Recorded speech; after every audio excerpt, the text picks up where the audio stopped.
You ever had your $300,000 combine towed in the middle of harvest season because some HOA Karen thought it was too ugly for the neighborhood view? Yeah. That happened. And she had no idea that not only was that land outside her jurisdiction, it was actually leased to the state. And I'm the one leasing it. So when she yanked my tractor, she didn't just mess with a farmer. She messed with a federal operation.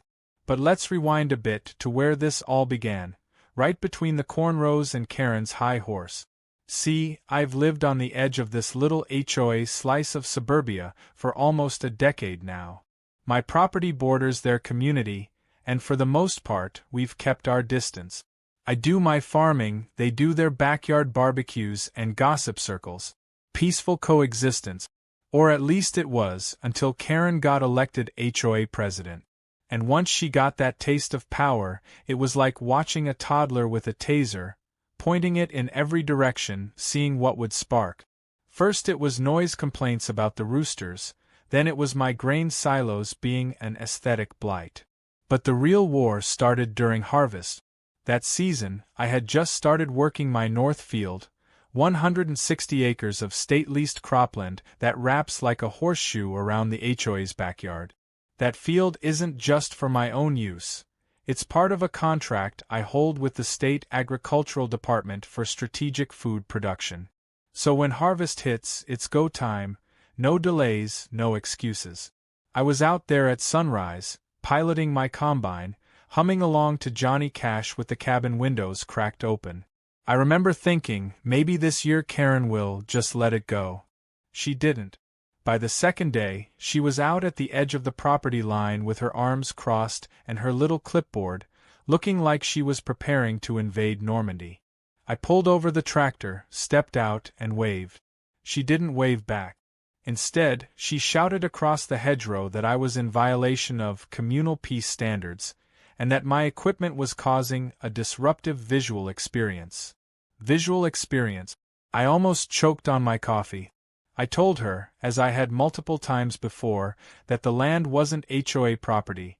It was classified farmland, leased by the state, and governed by county and federal AG laws. She wasn't having it. It's within our visual domain, she snapped, as if that gave her magical legal powers. You're bringing down property values. You're looking at a tractor, not the 4 horsemen of the apocalypse, I said, trying to keep things light. She didn't laugh. That night, I locked up the equipment as usual and headed to the house, figuring she'd just complain to her board, maybe draft another passive-aggressive flyer, and call it a day. I even joked about it with my neighbor Dave, who lives just inside the HOA and secretly hates every meeting he's ever attended. But when I came back the next morning, my tractor was gone. Gone. Not moved. Not blocked. Gone. The gravel path where I parked it was empty, and the only tracks were tire marks leading out to the service road. At first, I thought maybe the state had rerouted it for inspection, but they would have called me. Checked my phone, no missed calls. Then I saw the little paper taped to the side of the barn. Towed, abandoned machinery reported by HOA safety oversight. I laughed. Out loud. I genuinely thought it was a prank. But then the realization hit me like a 2x4. She'd actually done it. Karen, the queen of petty, had called some backwoods towing company and convinced them to haul off a 12-ton combine during a scheduled state harvest window. I stood there, stunned, trying to calculate how someone could be that bold and that ignorant at the same time. And then I smiled. See, Karen didn't just interfere with my personal equipment. That tractor? It was listed on an active state agriculture operation. Towing it wasn't just an inconvenience. It was a federal offense. Tampering with a state-leased harvest vehicle in an active window triggers a full investigation by the AG department. Which means I now had a state inspector, a sheriff's deputy, and a transportation compliance officer all interested in why some suburban HOA had decided to commandeer a $300,000 machine without authorization. By noon, they were on site. Karen was, too, marching over in her neon-orange windbreaker like she was leading a parade. She had no idea the man with the clipboard wasn't there to inspect my tractor. He was there to investigate her actions. "Ma'am, can you explain why you instructed a third-party tow service to remove state-contracted equipment from active agricultural property?" the inspector asked. Karen blinked, then puffed herself up. "It was parked near our community line. We deemed it a nuisance. It was within visual range." "I'm sorry," the inspector said, not even hiding his smirk. "Visual range is not legal jurisdiction." Karen tried to interrupt, but he raised a hand. "You're aware, of course, that this land is leased to the State Agricultural Authority and falls under protected infrastructure designation during operational windows?" She looked like someone had just slapped her with a clipboard. "You what?" "Yeah," I said, stepping forward. "I lease the whole strip around your neighborhood. All 160 acres. I've been under contract with the state for 6 years. Karen opened her mouth, then closed it. I could almost hear the gears grinding in her head as the inspector continued documenting everything. Her face flushed red, then purple, then a color I don't think has a name. And that's when it hit her. She hadn't just made a nuisance call. She'd committed a felony. She tried to backtrack, stammering that it must have been a miscommunication, that she didn't know the rules, that someone else from the board approved it. But the inspector was already calling it in. The tow company would be fined. Karen might be liable for the retrieval cost. And worst of all, for her, anyway, it was all going in an official report. That report would be shared with both the HOA's legal team and the state attorney's office. Karen had stepped out of her little manicured kingdom and onto a battlefield she didn't even know existed. And me?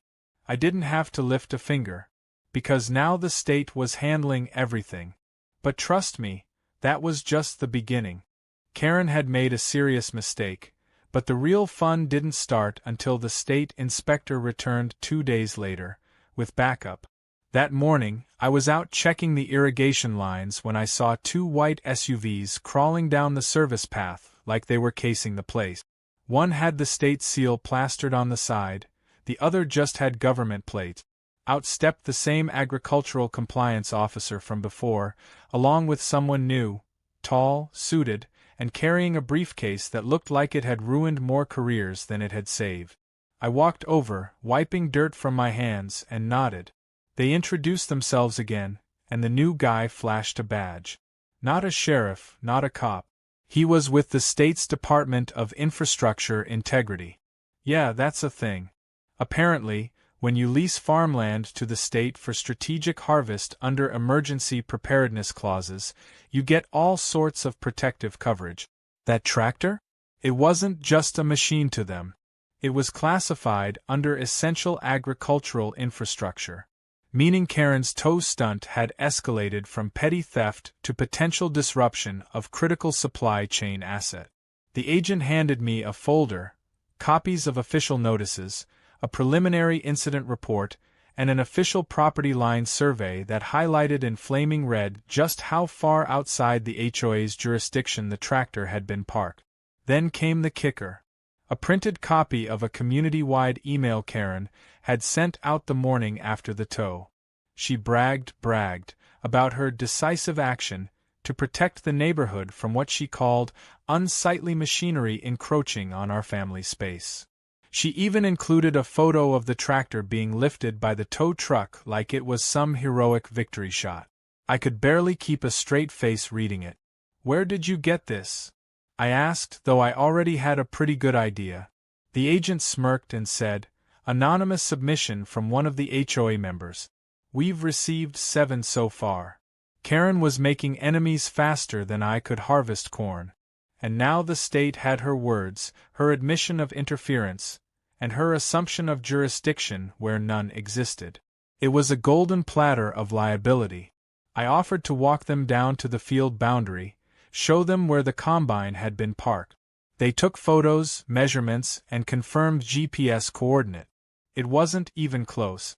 The tractor had been parked 74 feet from the HOA line, well within the state's operational zone. While we stood there chatting, Karen showed up, marching down the access path in that same orange windbreaker, arms flailing like a crossing guard on caffeine. She hadn't seen the SUVs until she was 10 feet from us. Her face dropped when she spotted the state badges. "What's going on here?" she snapped, glaring at the agent like she was about to put him in detention. The agent turned slowly and held up his ID. "We're investigating a report of interference with state-managed agricultural operations. You must be Karen." She bristled. "President Karen. HOA president." He didn't even blink. "Great. Then you'll want to be very careful about what you say next." She laughed, that short, barking Karen laugh like she just heard a toddler challenge her to a duel. "You people are overreacting. It's a tractor. It was abandoned. We had every right." The agent didn't even look at me. He just opened the folder and handed her a copy of the email she sent. Karen's face went through every color in the emotional rainbow. Confusion, realization, defiance, and finally, that cold flash of panic when someone realizes they just handed the authorities a written confession. She clutched the paper like she could will it out of existence. "That was a private community memo," she barked. "It was sent to over 60 households and forwarded to state investigators," the agent replied calmly. "That makes it very admissible." She spun toward me, jabbing a finger. "This is your fault. You baited us by leaving your equipment there." I shrugged. "On my land? During scheduled state operations? Yeah. Totally devious of me." The other agent, the one in the suit, stepped forward. "Ms. Karen, we're formally notifying you that your actions have triggered a Level 2 investigation under Section 4B of the Agricultural Infrastructure Protection Act. Depending on our findings, you may be facing fines, liability for operational losses, and possible criminal charges for unauthorized tampering." Karen looked like someone had slapped her with a shovel. She opened her mouth, then shut it again. Twice. Her clipboard slipped from under her arm and hit the gravel with a pathetic little clack. "We'll be in contact soon," the agent added, motioning for his team to follow him back to the SUVs. Karen just stood there, breathing heavy, like the whole world had gone sideways and she couldn't find her footing. I tipped my hat to her as I turned away and went back to checking my irrigation line. That afternoon, I got a call from my contact at the agricultural department. He'd reviewed the footage from the combine's dashcam, which I had totally forgotten was even there. Turns out, not only did it record the tow, it caught Karen standing beside the truck, pointing where to hook the chains, posing for photos and saying the words, "This'll show him who runs this neighborhood." I laughed so hard I had to sit down. It was like watching a cartoon villain narrate her own downfall. I uploaded the footage to the state server, and they told me it sealed the case for interference. But there was more. They had pulled records on the tow company Karen used. Turns out, it wasn't even a licensed contractor for heavy agricultural equipment. She had called in some cousin-run repo outfit that specialized in towing beat-up sedans from parking lot. They had no clearance, no permits, and no insurance to haul a state-registered vehicle. Which meant the state was now looking at Karen not just for interference, but for orchestrating an illegal recovery. And if you think Karen was panicking before, you should have seen her the next day when the sheriff showed up at her doorstep with an official citation and a request for a formal statement. The HOA board wasn't happy either. Word was spreading fast. Residents talking, emails flying, a few even showing up at my gate to apologize or shake my hand. One guy from 3 doors down brought me a pie. Apparently, Karen had dragged the whole neighborhood into a mess they wanted nothing to do with. By the end of the week, she had stopped leaving her house. The orange windbreaker was nowhere in sight, and her husband had started walking the dog instead. The HOA board quietly removed her name from the community bulletin. But I had a feeling she wasn't done yet. Karen never goes down without one last swing. And I was ready, because I had one more ace in the hole she hadn't discovered yet. One that involved property lines, access roads, and a legal technicality she was about to trip over face first. But that, I figured, could wait until she tried to make her next move. I figured Karen would go quiet after the state agents dropped that little atomic truth bomb on her front lawn, but no, she doubled down. Like a poker player sitting on a pair of threes who thought she could bluff her way through a federal investigation. Just 3 days after the sheriff handed her that citation, I received a formal letter from a local attorney's office. Certified. Signed. Stamp. The whole 9 yards. According to the letter, I was being accused of causing emotional distress, community disruption, and visual degradation of the neighborhood environment. I read it 3 times just to make sure it wasn't written by a particularly dramatic high schooler. It claimed I'd intentionally placed the tractor in a provocative and hostile location, that my farming operation interfered with the peaceful residential experience, and that the community had suffered irreparable psychological harm from watching me harvest corn. The kicker? Karen was demanding I cease all future farming operations within 500 feet of the HOA boundary, citing some obscure community peace ordinance. I laughed so hard I almost fell off my porch swing. There is no community peace ordinance. That's not a real thing. That's a phrase you put in a Disney villain's manifesto, not a legal document. So I did what any rational adult would do. I took the letter to the same agricultural compliance officer from before and handed it over. He read it once, looked at me and said, "She really sent this?" I nodded. He shook his head, chuckled, and added, "This woman's playing legal Mad Libs." Then he made a phone call to the state's legal office. 36 hours later, Karen received her own letter, this one a cease and desist, citing her continued interference with protected agricultural operations, with a clear warning that any further action could result in formal charges. But the best part came at the end of the week when Karen's attorney, who clearly hadn't done any homework, walked into the local courthouse to officially file her lawsuit. And that's when things got delicious.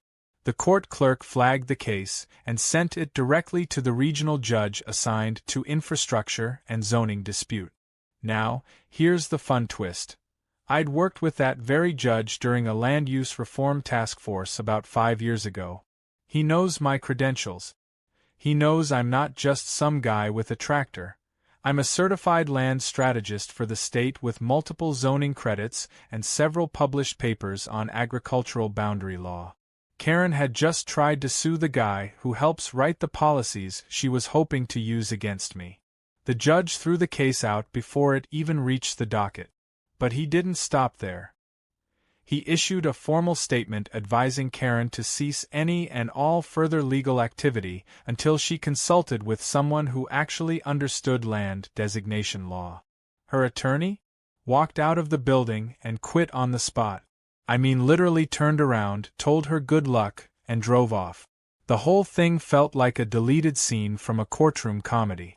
With the legal front backfiring spectacularly, Karen turned her efforts inward. I started hearing from HOA members, people who had never spoken to me before. Turns out she'd been using HOA funds for more than just her crusade against my tractor. She'd been reimbursing herself for administrative stress, covering the tow fee out of the emergency fund, and greenlighting expenses without full board approval. One guy, Steve, who lives 2 houses down from the clubhouse, told me she even used HOA funds to install a privacy wall in her backyard, concrete, 8 feet tall, and entirely illegal by HOA standard. It didn't take long before the HOA board called an emergency meeting. I wasn't invited, obviously, but I could hear parts of it from my workshop across the field. Voices were raised, someone shouted about embezzlement, and another voice, definitely Steve's, said the words, "Call a vote." By sunset, Karen's name was removed from the HOA website. The email list changed, and a fresh flyer went out to the entire neighborhood. Special election, interim president to be appointed. I thought that would finally be the end of it, but I underestimated just how hard Karen clings to delusions of authority. One evening, a few days later, I spotted her pacing along the edge of the property line again, clipboard in hand, talking to someone on the phone, pointing at the cornfield, gesturing like she was laying siege plans. She hadn't learned a thing. Still plotting, still convinced she was right. That's when I decided it was time to reveal my final card, the one thing Karen didn't know, the thing I'd been holding onto like a golden ticket. I hadn't just leased the farmland that wrapped around her neighborhood. I had recently acquired the access road leading into the subdivision. A thin stretch of gravel, just under half a mile long, that connected the HOA's gated entrance to the county road. It had originally belonged to an old farmer who passed away. I bought the parcel through a trust when the estate went up for quiet auction. Legally, it was classified as an agricultural service road. But because the HOA didn't own the land, their right to use it existed entirely through an easement, one that required formal renewal every 5 years. The latest term had just expired, and I hadn't signed the renewal paperwork. That road? It was mine. And while I wasn't going to block it, at least not yet, I was planning something better. Something poetic. Something perfectly legal and just inconvenient enough to make Karen's teeth grind every time she left her driveway. I drove to the county office and filed a zoning request to rename the road.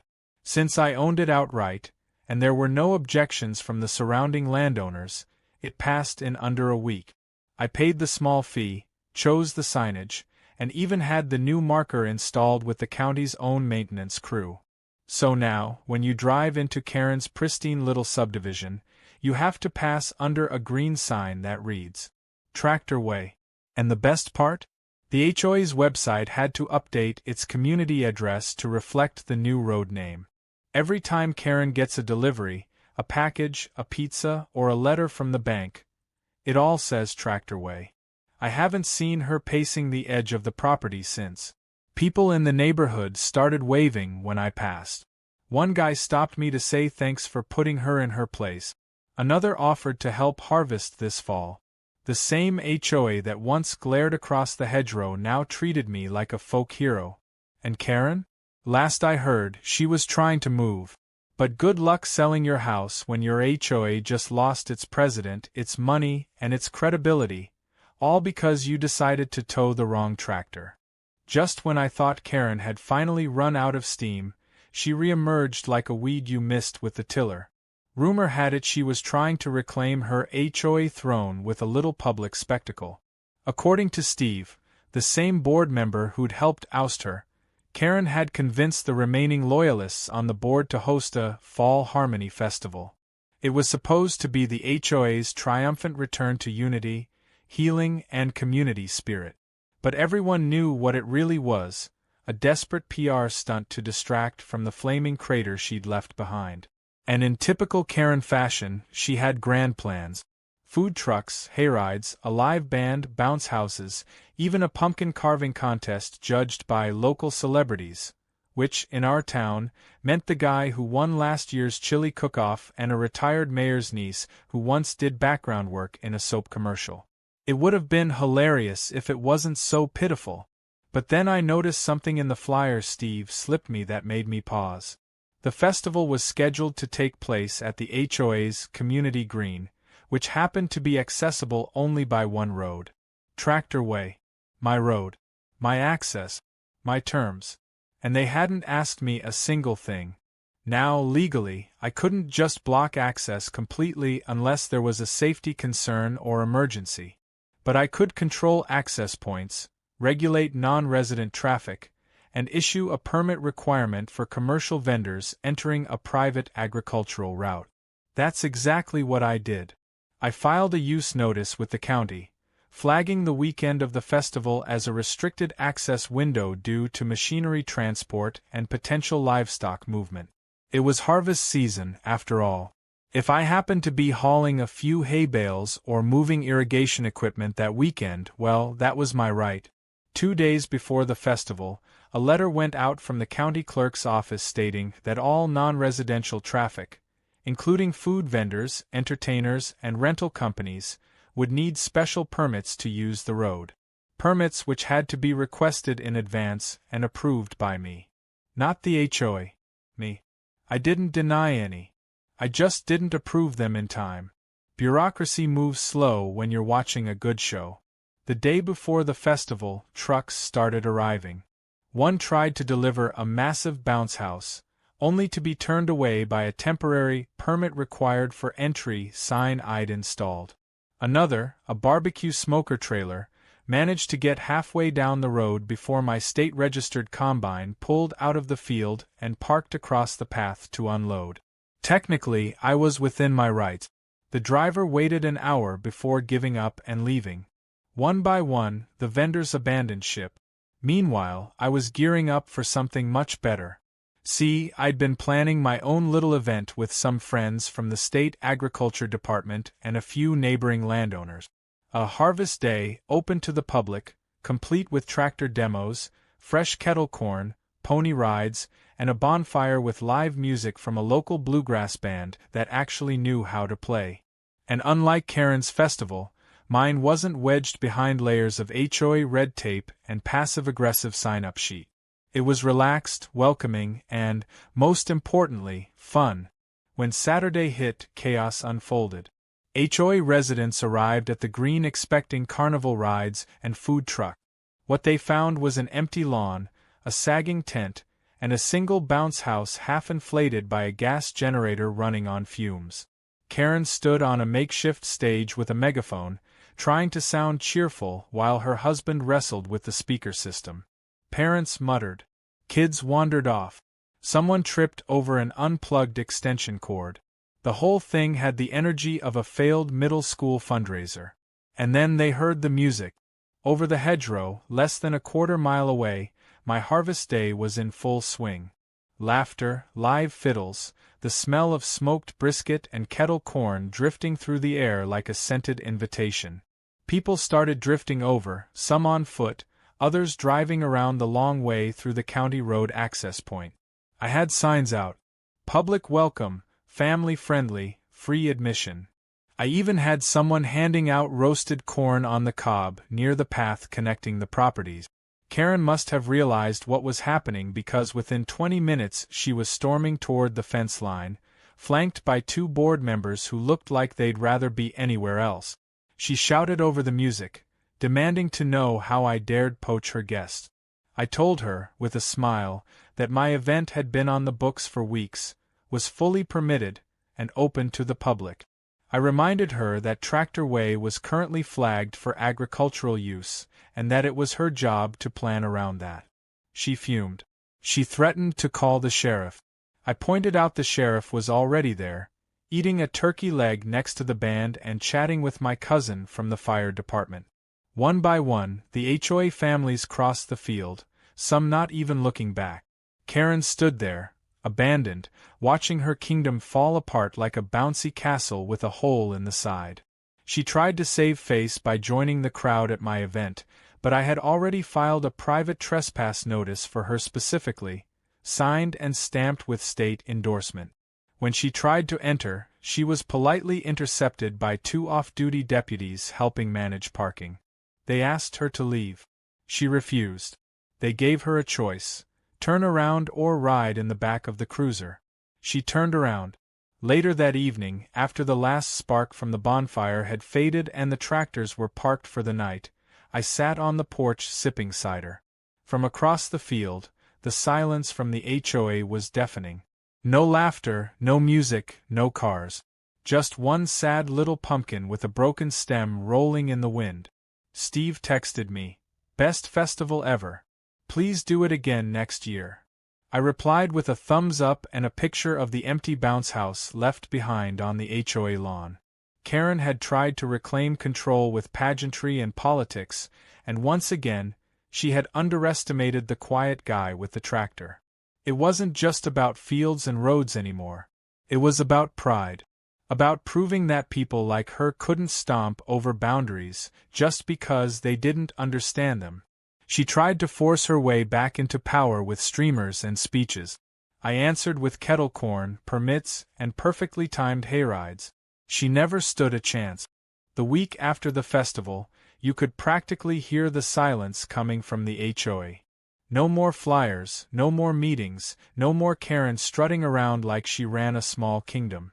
People who used to walk by my fence line without making eye contact were now waving, smiling, even striking up small talk.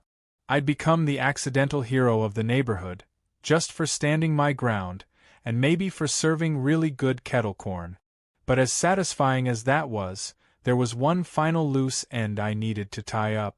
Because while Karen had been knocked off her imaginary throne, she still lived in that house, still walked those sidewalks, and most importantly, she still believed, deep in her stubborn bones, that she could come back. So I made sure she couldn't. Remember that little access road, tractorway? The one the HOA used to enter and exit the neighborhood? Well, the easement that allowed them access had expired months ago. I hadn't renewed it, and while I hadn't blocked their entry, the legal status of the road was entirely mine to determine. Up until now, I'd let it slide. I didn't want to punish an entire neighborhood for the actions of one power-tripping lunatic. But then I learned something new. Karen had submitted an appeal to the county, trying to have the road declared a public right-of-way. Her logic was that since so many residents used it daily, it should be maintained and managed by the county. What she didn't realize was that I'd already been in contact with the county for weeks, working on a completely different plan. I filed paperwork to convert the road into a gated agricultural easement with a digital access system. In other words, no more open road. Only approved vehicles with a registered code could enter. Residents could still use it, of course, if they agreed to the access terms, which included a very specific clause. The HOA must acknowledge in writing that the road is privately owned and operated under agricultural utility status, with no jurisdiction or claim by the HOA now or in the future. And Karen? She would be permanently barred from modifying, inspecting, or influencing any access policies tied to the easement. It wasn't personal. It was surgical. The county approved it. Within 2 weeks, a small team showed up to install a gate, keypad entry system, and signage outlining the access rules. The new sign stood tall just before the gate. Private agricultural road, entry by permit only. The HOA board received the access agreement. Most of them signed it within days. Steve even came by to thank me for how generously worded it was, considering everything that had gone down. But Karen? She refused.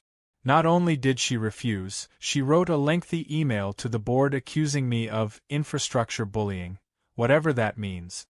She claimed I was holding the neighborhood hostage, using the road as leverage to punish her. Which, to be fair, was only partly true. I wasn't holding them hostage. I gave them a clear, legal path forward. But Karen was holding herself hostage, chained to her own pride. When the gate officially activated, her refusal had consequences. Without a valid entry code, she couldn't use the main road. She had to take the long way out of the neighborhood, an extra 20 minutes down a bumpy gravel path that skirted a creek and passed through an old ranch trail. It was technically public, but barely maintained and full of potholes. The rest of the neighborhood drove through the gate just fine. But Karen? She bounced and rattled and cursed her way out of the subdivision every day like she was stuck in a cartoon loop of her own making. Then came the mailbox. Because of the address change from the road renaming, all HOA residents had to update their mailing addresses to reflect the new name, Tractor Way. The post office required it. Insurance companies required it. Everyone adjusted, everyone moved on. Everyone except Karen. She fought the change like it was the hill she planned to die on. She sent letters to the county, filed a complaint with the postmaster, even wrote an op-ed for the local paper that never got published, ranting about how the name was undignified for a community of professionals. I decided to give her a going-away gift. I purchased a custom mailbox from a local metal artist. It was hand-welded into the shape of a miniature tractor, complete with wheels and a working red flag that popped up when the mail arrived. I installed it at the entrance of the private road, right next to the gate, under a little wooden sign that read, Tractor Way Mail Stop Deliveries for Residents Only. The mail carrier loved it, said it was the most creative mailbox they'd seen all year. HOA residents smiled every time they drove by. Kids pointed it out to their parents. Even people from other neighborhoods came by to take photos with it. Karen had to pick up her mail from a mailbox shaped like the very thing she tried to remove from her life.